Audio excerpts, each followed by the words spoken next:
All right, by now, guys, you know I love talking about old wrestling. What you might not know is it's not my real passion. My real passion is helping people save money.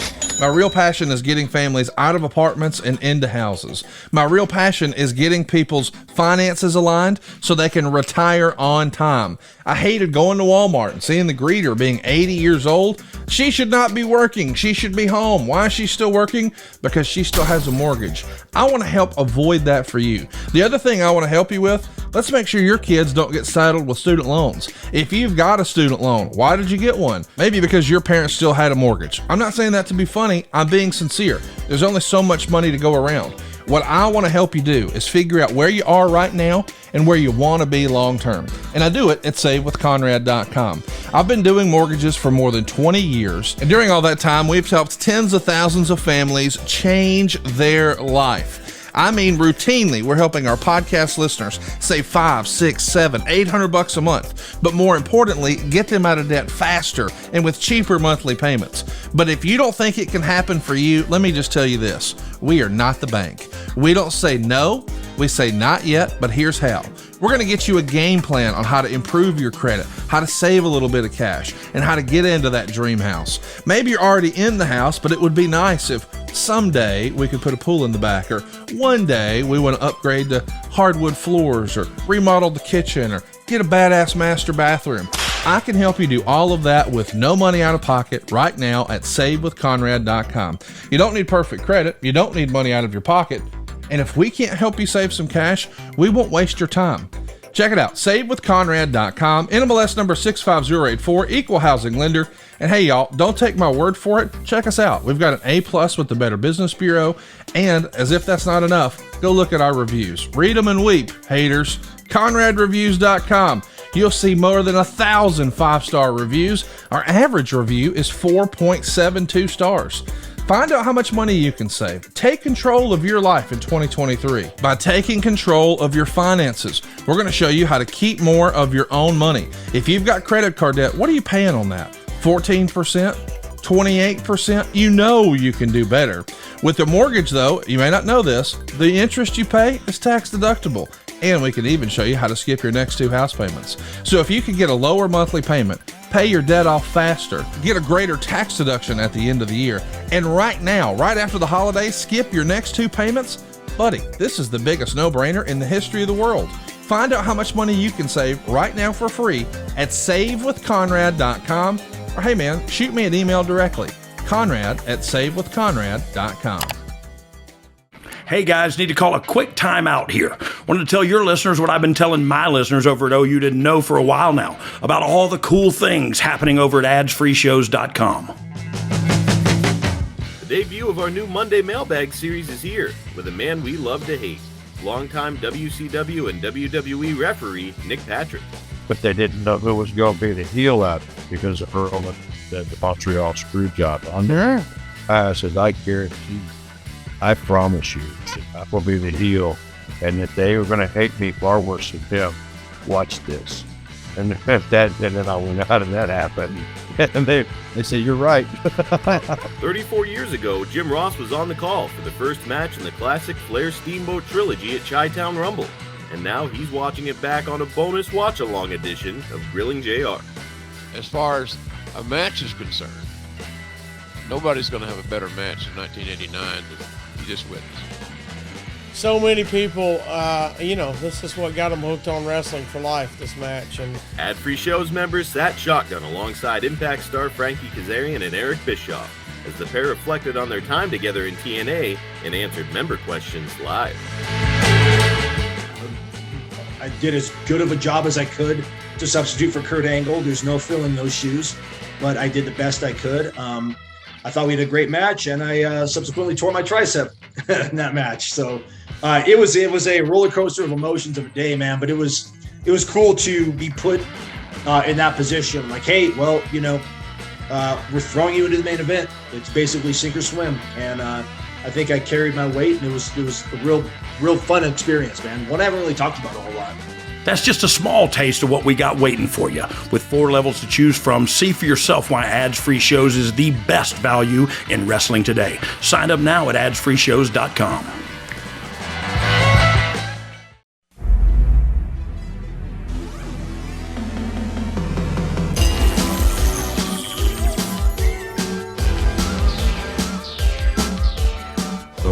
recognized symbol of excellence in sports entertainment.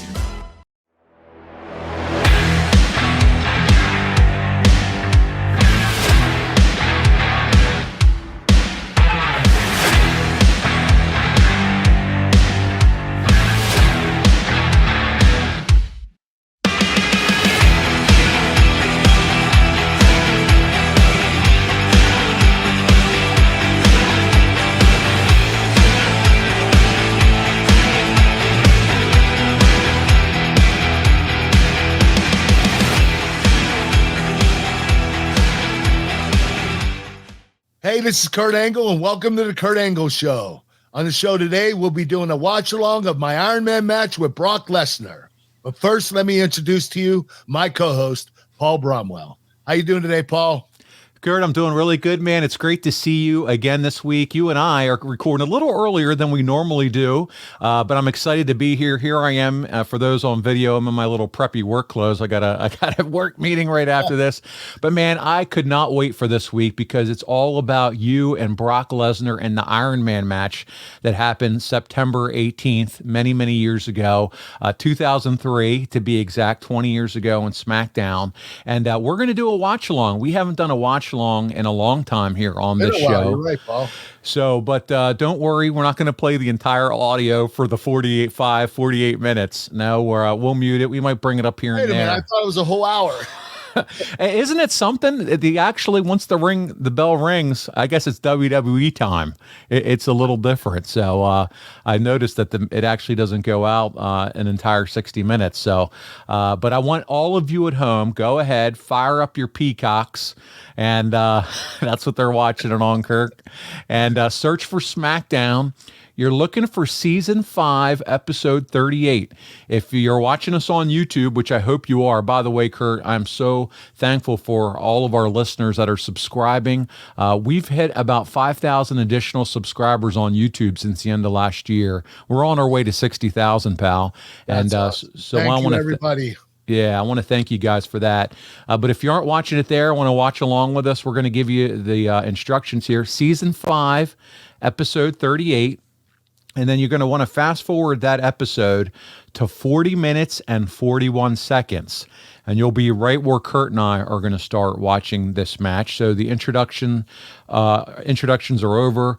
Kurt's going to have that big WWE Championship belt around his waist, one of my favorite belts. And we're going to get started here in a minute, Kurt. So again, season 5, episode 38. Fast forward to 40 minutes and 41 seconds. Kurt, are you ready to do this, my friend? I am ready, Paul. I'm always ready. You are ready. You are. All right. Well, I'm going to do a countdown, and I'm going to launch this, and we'll let the audio go for just the first little bit, and then you and I are going to talk through this and talk about you and Brock and everything that was going on around this time. So with that, again, 40 minutes, 41 seconds, season 5, episode 38, in 3, 2, 1, play. It'd be easy to do, but if any two athletes in the world can do it, in the WWE that can do it, be these two men, Kurt Angle and Brock Lesnar. This series tied, a game apiece. The rubber match here tonight. This is big. This is big. And look at Brock Lesnar, a cheap shot by the animal Lesnar to All right, so let me hit the mute button here, and Kurt, we're going to jump into it. So Michael Cole says, at this point in the series, you guys are tied at 1 match each. This is the rubber match. I noticed, I went back and watched the beginning of the SmackDown. It's fun because Vince McMahon kicks off the SmackDown and says, tonight, you're going to see WWE's first Olympic gold medalist wrestle Brock Lesnar in a network premiere of an Ironman match. So there was a serious buildup to what was about to go down between you two. Yes, it was. And you know what? The whole 2-hour show was basically about Brock and I. There were a lot of promotions during the first hour to build up to the second hour. They had a couple of matches for fill-ins, but for the most part, this whole SmackDown was about Brock and I. It really was, man. And wow, what a careers the two of you had. And now the first time you and Brock ever teased having a match against each other is at the Vengeance pay-per-view in July of 2002. But you knew when Brock was signed to the company that at some point you two monsters were going to be on the big stage wrestling in front of a lot of people, didn't you, Kurt? Oh yeah, I knew Brock had a big future. I knew my future, my here and now to start with. But yeah, Brock was really special. You could tell from the beginning that he was going to be a big star. So I was really excited about working with him. Kurt, do you remember the first time you ever met Brock face to face? Was it at a wrestling meet, something involving pro wrestling? What You know was what? that? You would think I would have met him at an amateur wrestling event or something like that. But the first time I met him was when he was already signed with WWE. He was already training at OVW, and he came up to TV one night, and that's when we had the discussion that he thought he could beat me in a shoot wrestling match. So that was my introduction to Brock Lesnar. When he told the Brooklyn Brawler that he would whip my ass because I was too small, I went up and said, "Oh, so you think you can whip my ass? How about we go right now?" And he said, "Well, I have sandals on." I said, "Well, I'll take my shoes off. We'll wrestle in our bare feet." He's like, "No, I don't want to do that." So this is the first time I met him. And I was kind of an asshole to him, to be honest with you. But, he was claiming that he could beat me, and I wanted to see if he could. And that's what I want to ask you. Were you an asshole, or were you just tongue in cheek, kind of half laughing at him? Or were you like, "Oh yeah, let's take our shoes off and do it right now"? Like, what was your A little tone? bit of both. I really wanted to get in there with him. But like I said before, when I finally did, he beat the shit out of Big Show before I got in the ring with him. A couple of weeks later, he was in there shoot wrestling with Big Show, and he was picking him up and slamming him. And Big Show was 530 pounds at the time. I'm like, oh shit, I don't know if I could beat this beast. I was a little nervous. And then I walked in, I told Big Show to leave. He was facing me, and Brock's back was to me, and I tapped Brock on the shoulder. I said, "Let's go." And he didn't have a choice. So he went. Man, the beautiful part as we watch this match together, he, for his size, look at him taking the hip tosses, Kurt. He moved like a cruiserweight. I mean, look at him in the ring. He's like a cat. He really is. He's the most athletic wrestler I've ever wrestled, besides Rey Mysterio. But the size difference is impossible. But yeah, Brock, he was a big guy, but he wrestled like a little guy. He was quick. He was fast. He was explosive. Guy was a freak of nature, really was. And you'll see that, guys, if you're watching the show with us, because just the German suplexes that you're going to deliver throughout this match, and the way he takes the hip tosses, and just the athleticism is so apparent in this day. Not that he doesn't show it now and what he does in the WWE, but even more so, I feel like back in because you were at your peak and he's at his peak, and to see you two guys at this point, at this level, and the athleticism in this match is something to behold. And so I don't care if he said you're too short for me. I don't think so, Kurt. You look like you had that pit bull in you too, man. Well, you know what, Brock, the reason why he moved so well, he was a 98 pounder in high school. He wrestled 98 pounds his freshman year. He wrestled 105 his sophomore year. He was up to 126 his junior and senior year, maybe went to 135.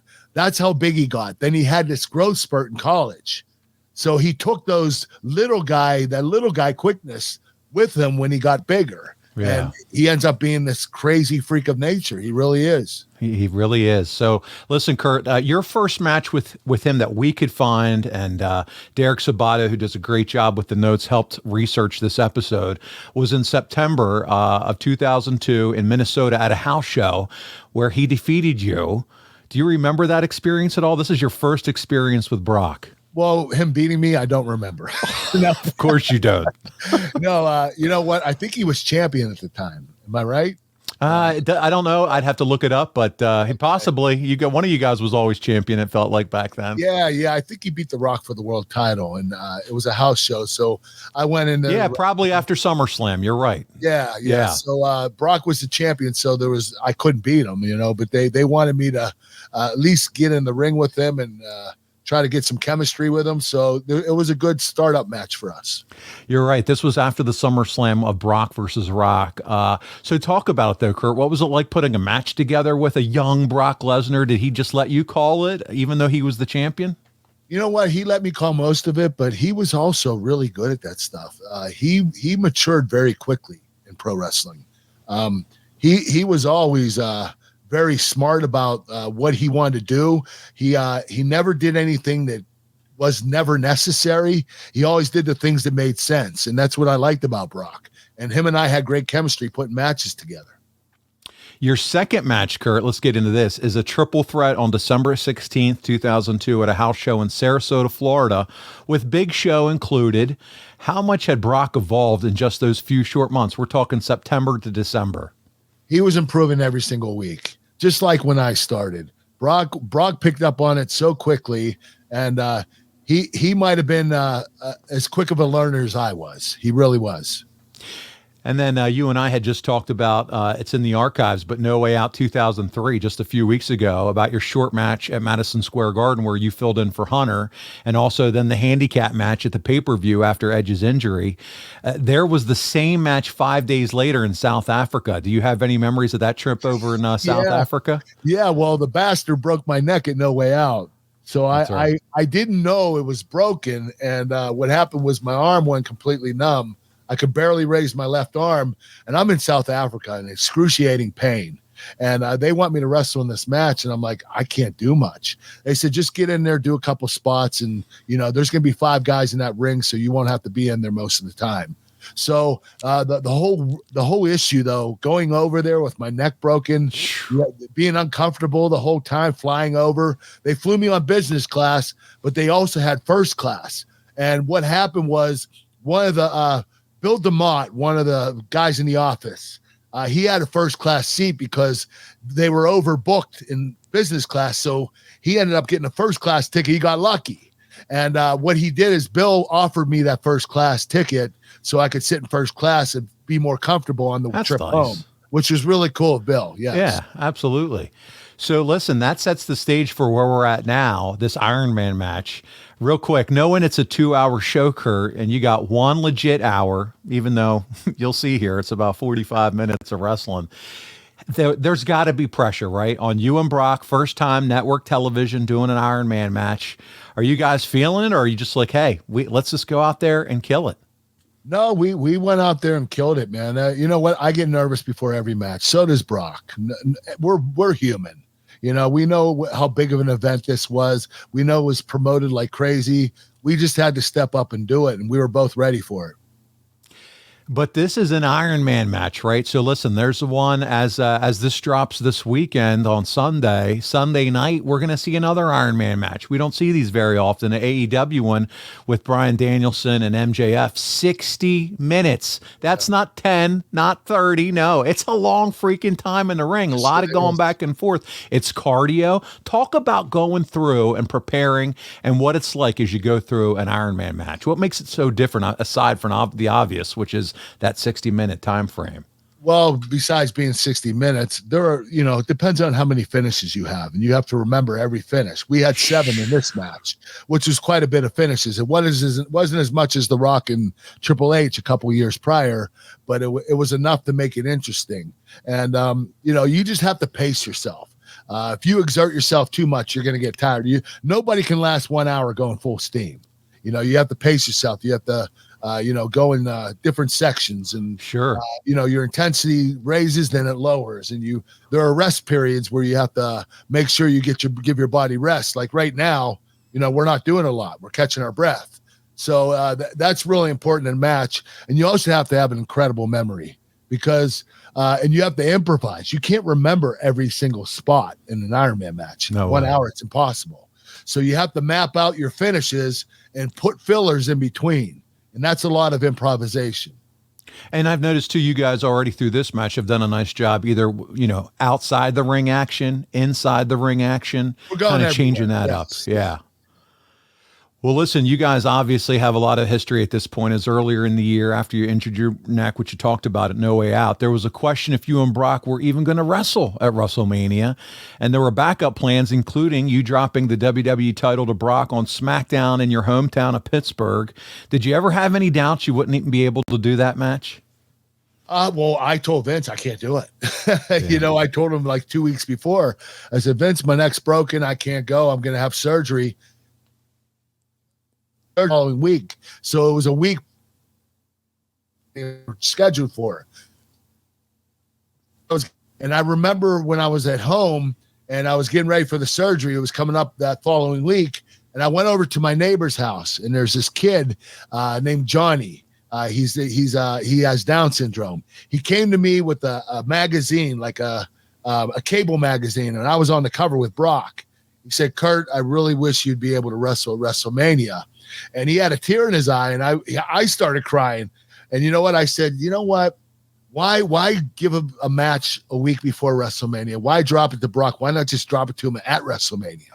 I mean, I'll just tough through the match, and I'll get through it. Because what Vince wanted to do is the SmackDown before WrestleMania, he wanted me to drop the title to Brock because I had to get rid of the title before I had my neck surgery.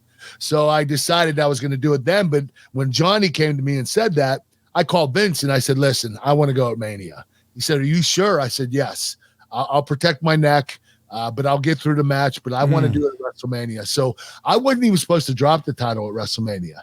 I was supposed to win that match because my neck got broken. I had to drop it to Brock either before WrestleMania or at WrestleMania. So that kid, Johnny, inspired me to go at WrestleMania.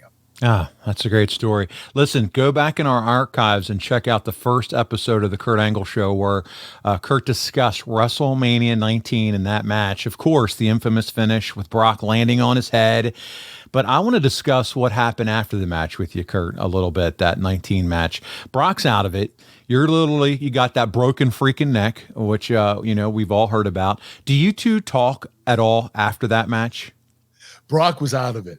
He didn't even know who he was, and he wasn't able to be talked to. Like everybody was trying to calm him down. He was flipping out. He just wasn't listening to anybody, but he recognized my voice. I was like, Brock, you need to calm down. We need to take you to the hospital. He was like, I'm not going to any hospital. I'm fine. I said, Brock, you need to go just in case there's something wrong with your neck or if you have a concussion, which he had a concussion. And I was able to calm him down. He got in the ambulance and he ended up going to the hospital. But that's all the talking we did. That was it. And that was it. After that match and after that little conversation, never talked about that match again, the two of you. No, crazy. With the botched spot that Brock had, you think Brock would say, "Hey, remember? It was never talked about, but you know what? That spot made my match one of the most famous matches in WrestleMania. Yeah. So it's what fans remember the most about it. So when fans remember you, even if it's for a botched spot, it's worth it. Because, Kurt, honestly, most wrestlers, if they would have tried to do that, I mean, Brock has a neck of a mastodon, Anybody else does that, and we're talking paralysis, Oh, yeah. Especially the way he landed, his forehead first. Yeah, that you're talking paralysis. The muscle around his neck protected his vertebrae because he should have had a broken neck. Doing a stunt like that was ridiculous. Speaking of miracles, buddy, your miracle takes place just a few months later when you make your return, and right away, you're teaming with Brock and Taker on a 3-day Texas swing in mid-June. What was it like finally being on the same side as Brock, not against Brock? You know what? It was kind of cool, man, because I felt like I was part of the dominating team rather than being a part of the heel team that got their asses kicked. So it was pretty cool to be a babyface with Brock and Undertaker. Now, we talked about all this you versus Brock. Was this when you were traveling with Brock, even though? Yes. Okay. Him and I traveled a lot together, especially when we were doing programs together, which is crazy. You're not supposed to travel with the partner that you're wrestling, but we did. Here they are walking in the hotel lobby together, Kurt and Brock, as they're supposed to be beating the shit out of each other on the loops. Yeah. So, but hey, like you said, it's not like he had like a ton of friends, and you two just seem to get along, right? So there you go. Yeah, we got along well. He was my brother. We went through a lot together. Man, that's good. So you would team with Brock and Mr. America Hulk Hogan in a loss to Big Show and the former Team Angle, now the world's greatest tag team of Charlie Haas and Shelton Benjamin at Madison Square Garden for SmackDown. You, Brock, and Hulk together. Holy shit, dude. Who would ever think they'd see that in a ring? I didn't think that would happen in a million years. That was quite an honor to be next to Brock and Hulk Hogan. That was really cool to team up with them. It's funny, man. A lot of people talk about it, and I just kind of, just entered my mind here. A lot of people talk about Mount Rushmore, right? Greatest wrestlers of all time, and you think of Shawn Michaels, and you hear this talk, Ric Flair or Hulk Hogan or John Cena or this or that. Why don't we ever hear Brock Lesnar's name mentioned there? This guy is unbelievable when you think about what he can do in the ring and what he's done in this business. Yeah, he deserves to be. And I think a lot of the reason is, he didn't have a lot of incredible promo skills. Don't get me wrong. He could cut a promo. There's no doubt about it. But it wasn't one of his biggest strengths. His look, his persona, and his in-ring ability were his biggest strengths. And I think that if you're talking about an overall entertainer, you're going to have to go with the promo skills too. And Brock was good at it. Don't get me wrong. He just wasn't the best. I also think, whether it's the time off period in between the two runs, right? This run here and then the run that he's having now. And also I think what probably hurts him is that some people will always view, and it's true, is that he doesn't work a full-time schedule. And I think that's always going to kind of hurt. That's agreeable too. Undertaker worked his ass off for like 20 straight years. Yeah, he did. Then eventually he got a part-time schedule. Brock only worked a few years and he got a part-time schedule. So that was a little different. Yeah, so I think those two things, because you cannot discount what this man can do in the ring or his presence. When he comes out, when his music hits, what he's able to do in the ring, it feels box office. It's next level. He's money. He is huge money. He's a box office hit. You're exactly right. Yeah. Well, listen, coming out of Mania, were you hoping you get at least one more singles match with Brock on the big stage, or were you just thinking, man, we had our big WrestleMania moment at WrestleMania 19? And you know what? I knew we were just beginning. At WrestleMania 19, I knew that I was going to make my way back. We're going to have a program together, which we did, and I beat him at SummerSlam. And then this was the rubber match here. Yeah. And I think I wrestled Brock a couple more times after this, but basically after this, the story was pretty much dead. Well, back to this match, as we just watch you two continue to put on a clinic here, the psychology of putting something like this together. Do you remember if you guys worked with an agent, and if so, who it was for this Iron Man match, Kurt? Yeah, we had Pat Patterson and Johnny Laurinaitis, the two best agents, and they worked extremely well with us. They added a couple ideas in, but for the most part, Brock and I put it together. We were both really good at doing that, so we didn't need a lot of help, but they did assist us. Did you guys spend any time maybe watching any of the previous Iron Man matches to get a feel for them, or did you two just know, hey, this is what we're supposed to do? You know what? I don't think Brock did. I did. Okay. I watched Shawn Michaels and Bret Hart. Nice. Which was an incredible Iron Man match. It didn't have a finish the whole hour, which made it even more amazing. And then I also watched The Rock versus Triple H, which had 9 falls in it. We had 7 here. So I wanted to go somewhere in between Bret Hart and Shawn Michaels and Triple H and Rock. And we ended up deciding on 7 falls for this match. We thought it'd be perfect. So besides this match, because I know you'd pick this one, out of those other 2, Bret Hart, Shawn Michaels, Rock, Triple H, which one was your favorite Iron Man match? Oh, more impressive was Bret Hart and Shawn Michaels because there was no finish. And the match was exciting as hell for not having a finish. You have to remember, you have an Iron Man match with no finish for a whole hour, it's going to be boring. This match was not boring. It was really good. It really was. To me, the energy that is, you have to be able to display for, like I said, almost next to 60 minutes, not only for the audience in the crowd, but you've got to captivate a television audience through commercial breaks. Yeah, it doesn't stop. It's not like when the TV goes off and you cut the commercial that you get a rest. You have to wrestle through that. Wow. So and you got to make sure you're doing a good enough job to keep folks' attention, so when that commercial happens, they don't change the channel either, and they want to come back and see what's continuing to happen. That is the problem with a lot of matches. When they go to commercial, they put a guy in a rest hold and they don't do anything until they come back out of commercial. We didn't want to do that. We wanted to have action all the whole time. Well, Kurt, on a mid-July 2003 tour of Asia, Brock would defeat you and Big Show in a triple threat matches in Bangkok, Thailand, and Japan. Do you have any memories of those trips or times when you got to do those matches over in Bangkok and Thailand? Kurt, you were everywhere. I didn't even know I was there. I don't even remember. My brain is just a fog right now. I can't remember those matches at all, but obviously I did them.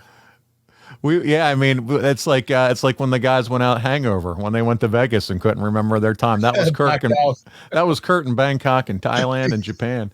Man, but listen, you would regain the WWE title over Brock and Big Show at Vengeance in 2003, which you can check out here in the archives. Man, we've covered a lot of stuff on this show. Do you think this would lead to you having one more big program with Brock, or like you said earlier, just a few minutes ago, you felt, hey, our story was kind of dead after this Iron Man match? Well, I would have loved to, but there just wasn't any interest of continuing with Brock and I.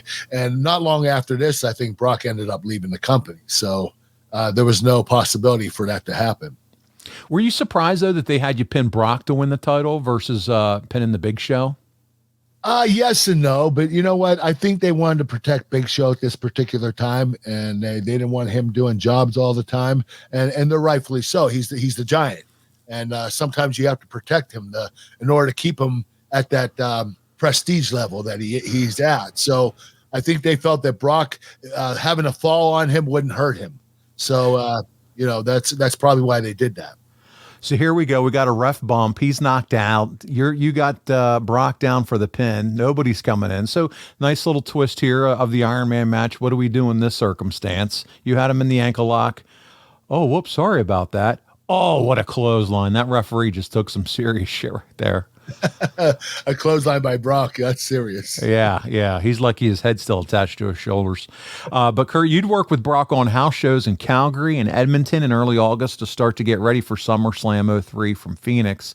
And coming off your neck injury and Brock's usual suplex-based offense, did you guys decide, hey, there's a couple of moves here, Brock, that should be off limits, like Germans or anything? Or was it just, hey, let's just go?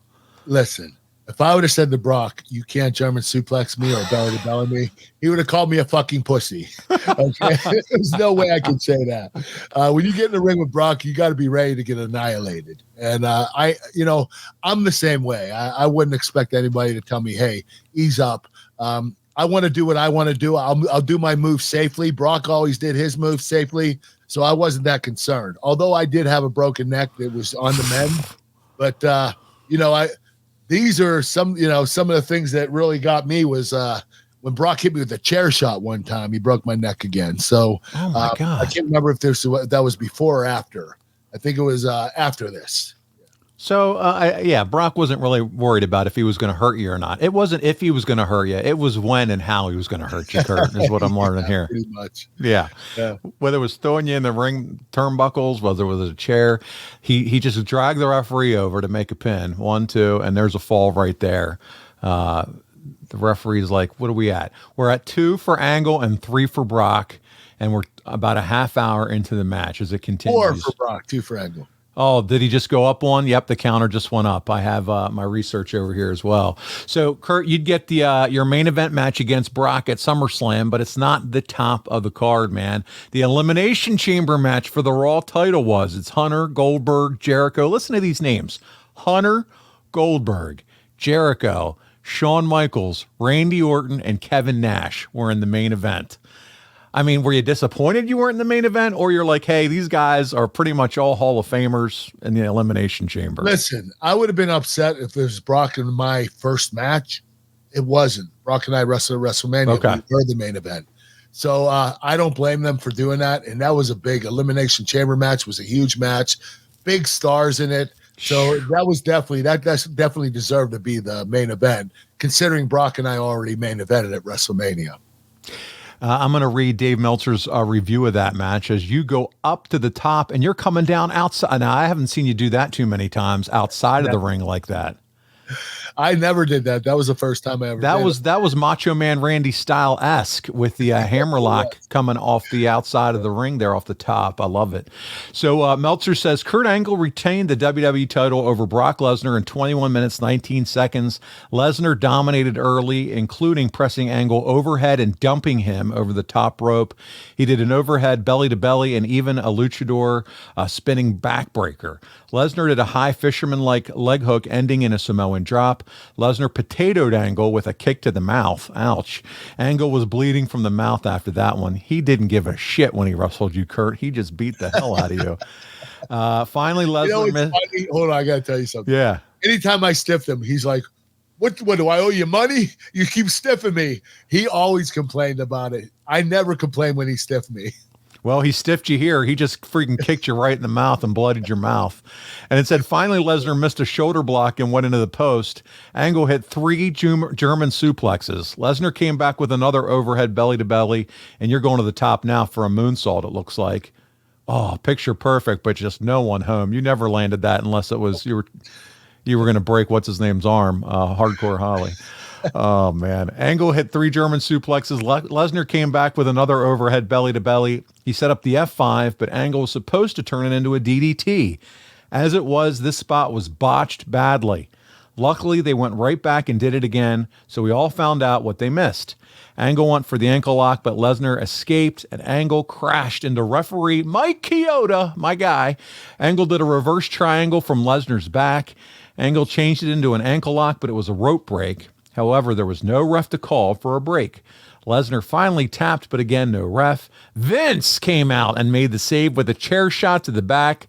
Lesnar selling the ankle, did a one-legged F5, which was cool. Angle would kick out. He tried for another, but Angle turned into the ankle lock. Lesnar kept making the ropes, blah, blah, blah. He made the ropes 3 times, but no break, and finally tapped out. After the match, Angle gave Vince an angle slam on the chair.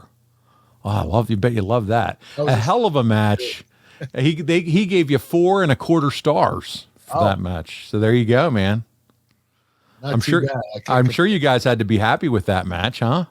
Oh yeah, we were happy. It was a great match, well structured. We performed every move properly. The only thing was the botch spot, and that was. Do you remember that? Yeah. Do you remember that happening? Well, what happened was when I got up on Brock's shoulders for the F5, I was limp. You're supposed to stiffen your body so Brock can clear you over his head, and I didn't realize that at that moment that I had to be like stiff. And he kept saying, stiff up, stiff up. I'm like, I don't know what you're talking about. He went to do it, and we botched it. So when he got me up again, I realized what he wanted me to do, and I stiffened my body. And then we were able to do it. Do you feel like that match kind of helped make up a little bit for the WrestleMania match? That, you know what I mean, as far as how it ended and everything. We had another botch spot in this. I know, but still, he gave it 4 1/4. So that's well, at least it wasn't the finish of the match. So you're right about that. Yeah. So I'm glad that the botch spot was earlier. But I thought this match was every bit as good as the WrestleMania 19 match.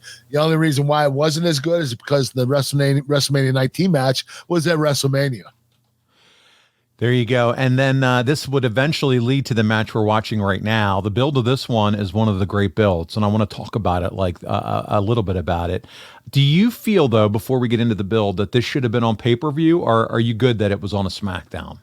I'm good it was on Smackdown. I mean, to have a free Ironman match on TV, heavily recruited, knowing that everybody at home is going to be watching, more people will be watching on regular TV than on pay-per-view. And I thought this was a great concept for WWE, a free giveaway match for the fans. Yeah, and not only that, man, hey, it's going to boost up ratings. They get to see some great wrestling. I feel like it's nice to be able to have big matches like this.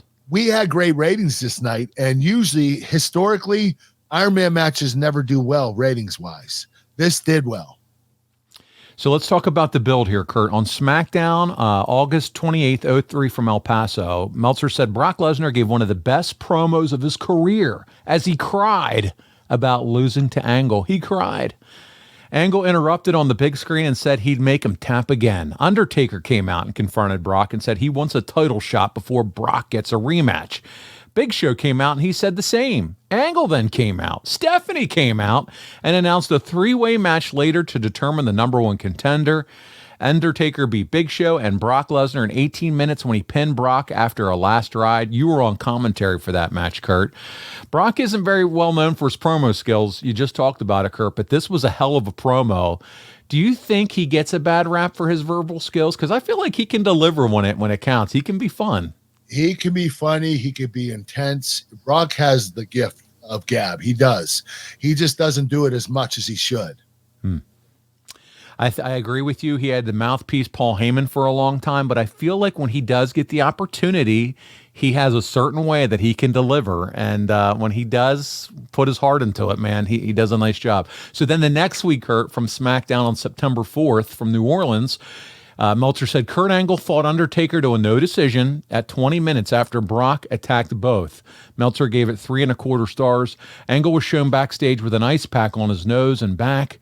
Did Taker bust you up at all here, Kurt? Do you remember any of this? The ice pack? I don't recall. Taker usually doesn't bust anybody up. So if he did it, it was very rare for him to do that.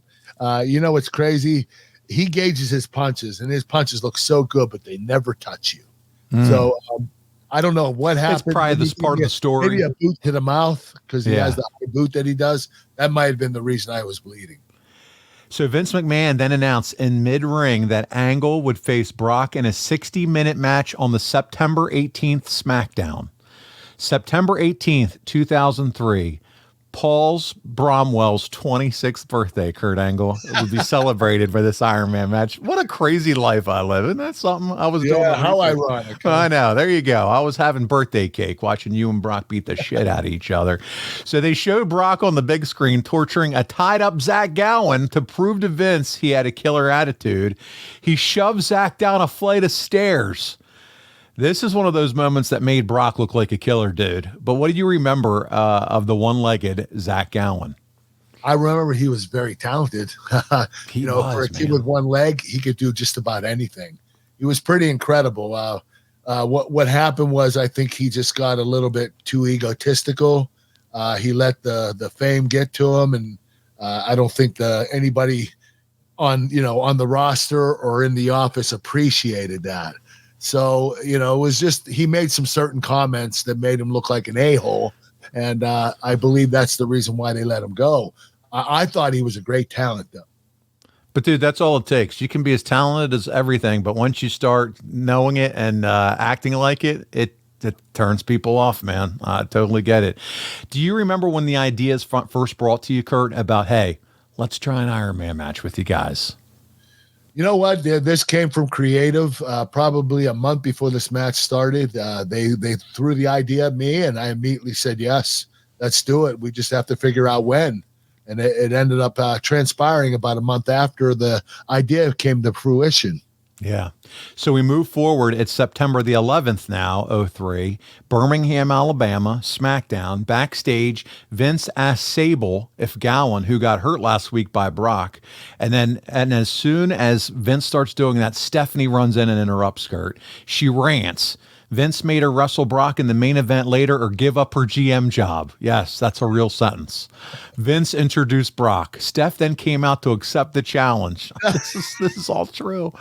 Brock threw her around ringside. Okay. She kicked Brock and Vince in their crotches and escaped. Brock brought her back to the ring. Angle made the save. Oh, look at you saving Stephanie. Hey, that's my girl, Stephanie. Oh, man, so many times on this show, we've just seen you be there for her. This is great. Were you surprised, though, to see Sable back in the WWE at this time? Yes, but you know what? It was quite a treat because she was still in her prime. She looked incredible. She is a treat. You got that right. I remember, when she came back, that's when Brock and her started their little romance, So, Brock was certainly happy that she came back. You could say that again. That was my next question. Is this when they started their whole yes, relationship? That's when it started. Yes. Always a fan of Sable, man. No doubt about it. So listen, the weekend before the Iron Man match, Angle and Lesnar do a longer house show match. This is from the Observer, a 32-minute match, and you won. It was in Roanoke, Virginia on September 13th. I'm sure all these matches are starting to blend together, but it's almost like, hey, let's go a little over 30 and start to test ourselves out here. Wouldn't you say that's probably what you guys were working on a little bit? Oh yeah. We wanted to go over 30 minutes to test it out, to see how well conditioned we were. If we could put some ideas together to at least go over 30 minutes, so that we would have the confidence to go the full hour. Yeah. So this was like a starter match for the Iron Man match. So check this out, Kurt. The next night on September 14th, so that was the 13th, you guys go to Richmond. Lesnar blows his knee out while wrestling a tune-up match. And the next night in Greenville, North Carolina, he and you only did about a minute match with much interference to protect him. The exact nature of the injury hasn't been determined. The first diagnosis was floating cartilage in the knee, which caused it to lock. But there was some fear by the next night that it was a torn ACL. Do you remember all this nonsense going on with his knee? Yes. It was a nightmare because, this could have ended Brock and I's my Iron Man match. Yeah. But it was cartilage. Okay. And, so it wasn't that serious. And I think Brock just muscled through it, just got through it. And that's, he's just a tough son of a bitch. Kurt, there's no two ways to kind of transition into this other than this is kind of a serious topic that I want to talk to you about a little bit back here in 2003. And around this time, you had to deal with a very big loss of your own, man. And that was your sister passing away, which I heard you talk about during the A&E documentary. How tough was that on you and your focus, your family, all that, kind of going through that loss at this time? She was my only sister, and she was a really good woman. She just got involved with a couple of bad marriages, and it reduced her to taking drugs. She ended up overdosing on heroin, which was really sad. I loved her so much, and this was the night before the Ironman match. Vince called me and said, "Hey, you don't have to do the Ironman match tomorrow." And I thought, my sister's going to want me to do it. If I don't do it in her name, then I'm going to be a coward. So I decided I was going to do it, even though I didn't want to. I just wanted to go home. I basically put together the funeral for my sister. Obviously, my family not having a lot of money, I paid for the funeral, and I had to do this all while I was on the road. I had to get things set up and everything for the weekend. And this match was during the week, so I had to get everything set up while I was on the road here at this Ironman match. It was the toughest thing in the world for me to do. Dude. I was making phone calls and trying to get everything set up for the funeral home and then the cemetery, and getting the priest set up to have the mass. So it was so hard. I had so many things going on in my head. This was my outlet. This is where I got to forget for an hour and just do what I do best. And it's just really hard for me to even talk about it. Oh, I'm sure. What was her name, Kurt? Leanne. Yeah, okay. Leanne. Yeah, no, thank you for sharing that. Definitely not easy, but I think it just provides context for what you were really going through in life at this point. We talk about the wrestling, we joke and have fun, but man, this is real life, Yeah, and you know what? I had a painkiller problem at this particular time. So me myself, I was taking opiates, and I remember the night before this match, I didn't want to feel the pain, and my sister dying, I ended up taking a little bit too many painkillers, and I passed out and woke up the next day late in the morning, and I was like, what happened? It's almost like I overdosed, but I came to eventually without anybody's help, which I don't know if that counts as an overdose, but it did make me pass out until the next day. And at least I slept that night, not having to think about my sister, but it was the wrong choice for me. I made a bad choice doing that, but you know what? I was able to be ready for this match, and that was the day of this match that you were able to wake yourself up. Yeah. Wow, unbelievable, man. Well, listen, you know what? You have let experiences like that kind of help drive you and motivate you as you continued your life, and you've got cleaned up and sobered up, and now it's part of your story, man. And it's part of how you have become an inspiration to so many, and part of what you've been able to overcome in your life. And I know you came. Yeah, thank you, Paul. But I don't like to be. I don't like to not talk about it.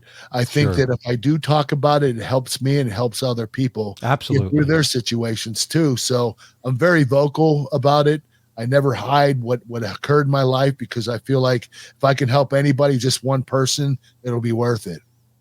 And I say this is, we're way outside of the notes here on what's going on here, but I had you come out and talk to a group of folks here at my corporate event, and you shared a lot of your background and your story. And man, can I tell you how many people came to me after that and said how what you shared there that night kind of changed them, and touched them in a way that they were not even expecting. And the fact that you're willing to be vulnerable and share some of that with people, you never know the impact it's going to make on their life. So I really appreciate you being willing to do that. So I thank you, Paul, and thanks for the opportunity. I felt good about doing it and letting people know that there is hope. Even if you're in trouble, there's a way out, and you just have to find it. And man, as we watch this match, realizing what you were dealing with, like you said, this was your escape. This was the ring between these ring ropes, and what you and Brock are doing here and putting on a hell of a match. For you, this was your getaway. You know, you were able to get out here and do this. This was therapy. It was just an hour, a break away from everything. It was, and man, you were killing it. You're crushing it. You got him right now in the ankle lock. It's 4 minutes left of this match. Brock's at 5 wins. You're at 3. You've got him in an ankle lock. You're trying to keep him away from the ropes. I'm going to read the recap to you now, Kurt. There it goes. He taps out. So it's 5-4. We're coming to the end here. I'm going to read the recap of what Dave Meltzer had to say about this match, and we'll go from there. He says Lesnar went ahead 5 falls to 2, leaving Angle with about 15 minutes to play catch-up before 6,000 fans at the RBC Center. Angle ended up being down by 1 fall, and that's where we're all right now. This is perfect timing with less than 5 minutes left, and hit near fall after near fall after near fall before finally locking on a heel hook with 30 seconds left. We're about to see this. Lesnar survived the move until the bell rang, making him the brand new champion. Lesnar wins the championship. The title switch was done with Lesnar working as a heel, but it was done without any outside interference in any of the falls. After the match was over, an emotional Angle left to a huge ovation and told the fans that if it wasn't for them, he'd have never made it back from his latest broken neck. And Kurt, you know what? When I think about this and read this, and I read that line, after the match was over, an emotional Angle left to a huge ovation. At the time, fans had no idea what's going on in your life. But now we can you provided further context of, there was a lot of emotion pumping through Kurt Angle for a lot of reasons that evening, you know? And so definitely for my sister, you know, my neck was an afterthought. I wasn't even worried about that at this particular time, but it just had to do with my sister. And like I said before, doing this match gave me a break away from thinking, just for that 1 hour. There you go. Meltzer said the match was different than many would have anticipated. There was little in the way of mat wrestling and far less submission usage than one would expect of a match that went a legitimate 60 minutes to the second live. It was mostly standing, wrestling, and moves like suplexes and clotheslines. Lesnar did a lot of stalling early and late in the match, but he did spots where he was there wasn't a lot of spots where he was trying to run out the clock. It appeared that Angle was never tired at any point, while Lesnar did at least appear tired a few times. Wow. So he's putting you over that you were didn't even look like you were tired, Kurt. I always had impeccable conditioning. I've only blown up once, and I will never admit it. I'll admit it for one time right here. It was against Stone Cold Steve Austin at a house show in Fresno, California. And he always says, don't forget Fresno, Angle. I love it. Yep. Yeah. He and I love it. Meltzer called the Savage spot. He said both used everything in their regular repertoires, with Angle also adding a Randy Savage double sledge off the top rope outside the ring. I did it in memory of Randy. He said he did a missile drop kick, and for the first time in a long time, a missed moonsault. All right, so he even called that out. He said the live crowd was into the match far more than the Hart-Michaels match. Wow, there you go. There was something of a lull from about the 30-minute mark until close to 45 minutes, but it was more than they made up for by the strong finish. Guys, listen, if you're not watching this along, I would tell you, take the time to go back and watch this match. There is just nonstop action between these two. And he said the first fall ended at the 8-minute 30 mark when Lesnar was disqualified for a chair shot that laid Angle out. Lesnar came back and got 2 quick falls, one with an F5 at about the 11-minute mark, and a second when Angle returned the favor from SummerSlam, tapping to an ankle lock at 12 minutes. Lesnar's up 3-1 at the 20-minute mark with an F5 on the floor. There was the old, did we just see the nut shot on the referee? Yes, we did. Okay, I'm reading through these notes here. As I continue, Lesnar continued to dominate Angle for several minutes until Angle hit an angle slam out of nowhere to score a pin at 26 minutes. And in a spot to garner controversy, Lesnar clotheslined referee Brian Hebner, who was laid out for several minutes. We saw that. We thought Hebner was going to have his head detached from his body. Angle had Lesnar beat while he was going on. However, the ref down Lesnar laid Angle out with a belt shot and got the pin with 31 minutes. Lesnar went up 5-2 at 44 minutes. Angle's comeback saw them tease Lesnar at the top for a shooting star, but Angle ran up to the ropes and gave him a belly-to-belly superplex at 50 minutes. Angle started working on the ankle and got Lesnar to tap to the ankle lock at 55 minutes, and the match just ended. So we're going to take it off the screen here as I finish the recap. The last nearly 5 minutes saw Angle dominate. It was a combination of Angle getting near falls and Lesnar attempting to stall out the clock. Angle finally gave Lesnar an F5, throwing his knee into the ring post, playing on the spot done by Lesnar in December to set up Angle's needing arthroscopic knee surgery. This spot, plus setting up the leg submission, can be used as storyline in case Lesnar may have to take some time off. The match ended, which we just saw, with Angle hitting 7 German suplexes. Guys, 7 on Brock Lesnar, okay? Before putting on a heel hook, which was the move he beat Chris Benoit with at the Royal Rumble in what was generally considered the company's best match before this one of the year. Lesnar survived the final 30 seconds to win 5-4. Kurt, it's all over. Do you consider it a success, and is Vince McMahon happy with it? Yeah, it was a huge success. I was so happy with the match. I thought it was incredible. I thought it was well mapped out, well planned, and well executed. And Vince was really happy about the match as well. Now, Vince is happy with it. You thought it went well. What about Brock? Do you two talk about it? Are you guys happy with it? You know what? He hugged me. He was so happy about the match. He gave me a big hug. He said, "Great job tonight." And you know what? Brock was traveling with me at this time. And he was there for me when my sister passed away. And we had a trip. We were at a house show the night before this Ironman match. And we had like a 3-hour drive. And I found out my sister died at the house show. And I bawled my eyes out. And Brock had to drive with me for 3 hours after that. But he spoke to me. He talked to me. He told me I'm here for him, for me, that if I needed anything, just let him know. He was a really kind friend, and it made me feel more secure about where I was at this point. Like not being able to be home with my sister, sure, having Brock being there and just being a good friend to me. That was something I'll never forget. Oh, absolutely. And it also, it's one of those times that you share a moment with a special friend that you can always look back on and be like, hey, that was a special memory. You were there for me at that time. This would be, Kurt, one of the last matches you had with Brock, as later on in the year in Stockton, California, you would team with Eddie and Hardcore Holly to defeat Brock, Big Show, and A-Train at a house show. It would have been fun, though, just to see you guys do a little bit more later on in your career. But you guys you ended up in different places, right? You did wrestle together in Japan, in Tokyo in 2007. But yeah, we had that match for IWGP, which was a really good match, too.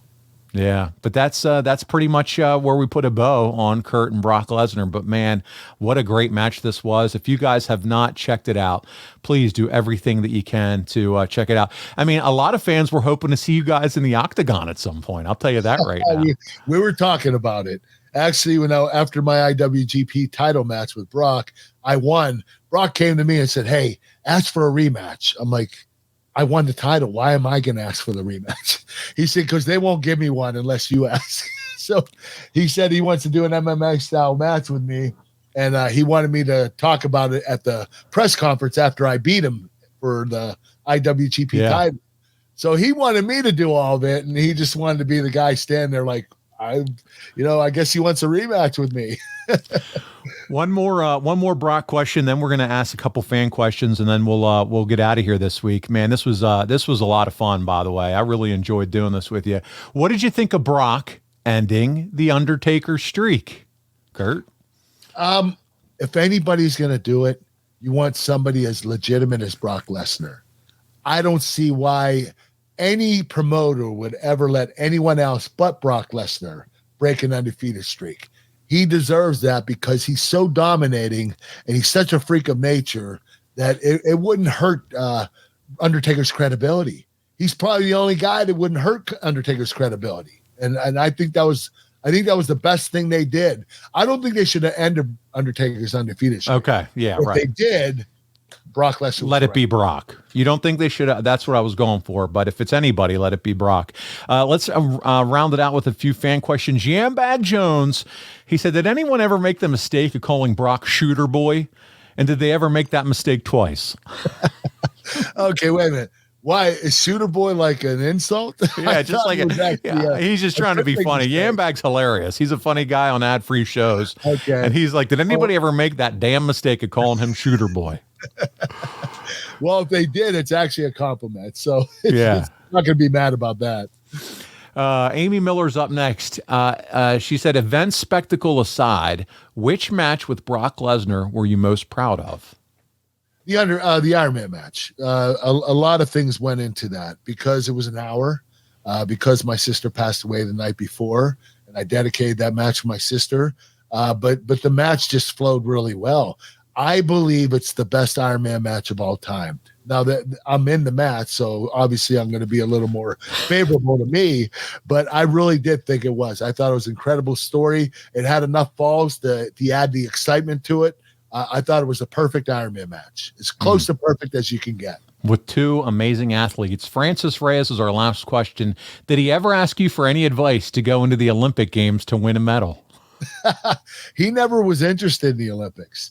Right out of college, he got recruited by Jerry Briscoe for the WWE, and that's where he went. Would Brock have done well? Yes, he would have. I believe that he would have made it to the Olympics. I don't know if he would have medaled. I think there was a chance he could have.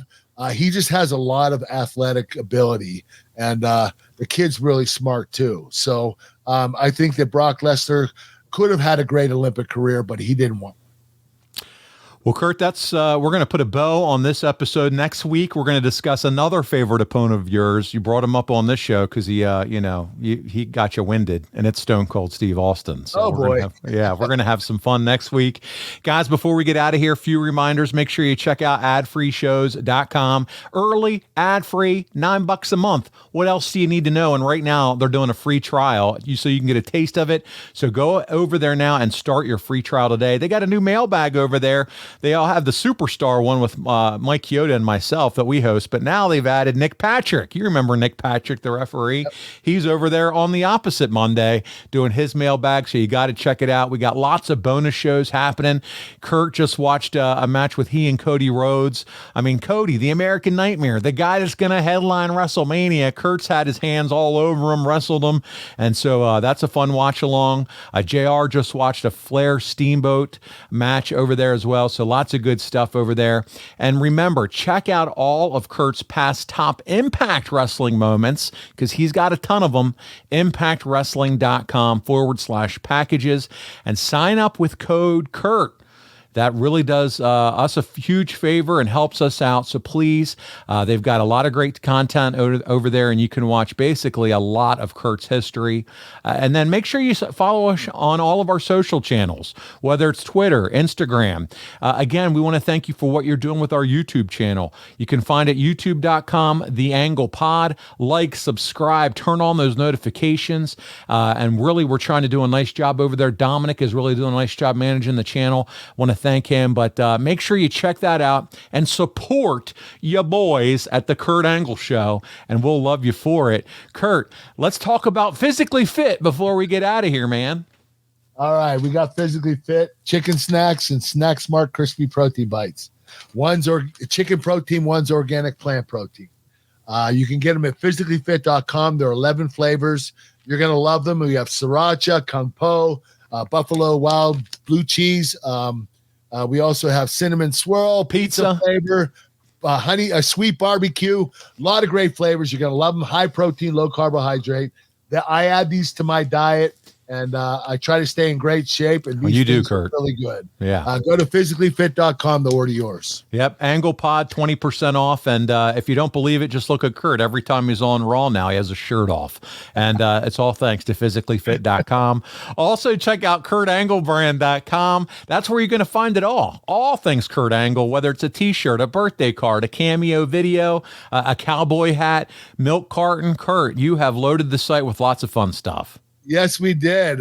Cowboy hats, milk cartons, autographed photos, birthday cards, and pretty soon, coming soon, I'm going to have signed medals, gold medals. Nice. KurtAngleBrand.com. He's showing them right here on YouTube. I love it. And you can also get T-shirts. And go on the site at KurtAngleBrand.com and order yours, and I'll send it right to you.